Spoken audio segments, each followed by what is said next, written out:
एक छोटे से गांव में सरिता नाम की एक सादी, मेहनती और समझदार लड़की रहती थी। उसके पिता हरिराम किसान थे।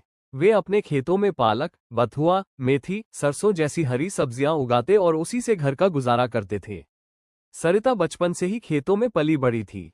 ताजी हरी सब्जियों का स्वाद, मेहनत की आदत और सादगी, यही उसकी पहचान थी। समय बीतने पर सरिता शादी योग्य हो गई। सरिता और आदित्य का विवाह हो गया। शादी के बाद सरिता शहर के बड़े घर में आए। शुरू में सब कुछ ठीक रहा। उसने अपने मधुर व्यवहार और मेहनत से सभी का मन मोह लिया। उसकी पहली रसोई की बहुत प्रशंसा हुई। लेकिन कुछ समय बाद सरिता की तबीयत बिगड़ने लगी। शहर की सब्जियां उसे स्वादहीन लगती थीं।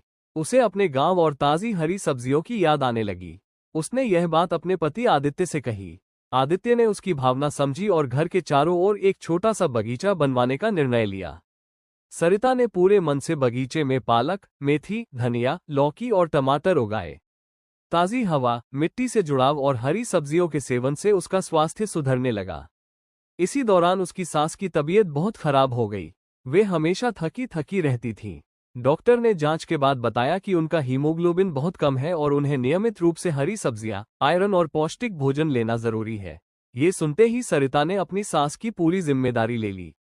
वो रोज अपने बगीचे से ताज़ी सब्जियां तोड़ती, हल्का फुल्का और पौष्टिक भोजन बनाती, जैसे पालक का सूप, मेथी की सब्जी और हरी सब्जियों की खिचड़ी। वो प्यार से अपनी सास को खिलाती, समय पर दवा देती और उनके आराम का पूरा ध्यान रखती। कुछ ही महीनों में सास की तबीयत में आश्चर्यजनक सुधार हुआ। उनका हीमोग्लोबिन बढ़ गया और वे पहले से अधिक सक्रिय हो गईं। डॉक्टर ने भी कहा कि ताज़ी हरी सब्जियां प्राकृतिक औषधि की तरह काम करती हैं।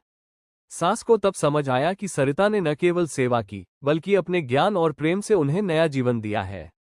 उन्होंने सबके सामने सरिता को बेटी मानकर अपनाया।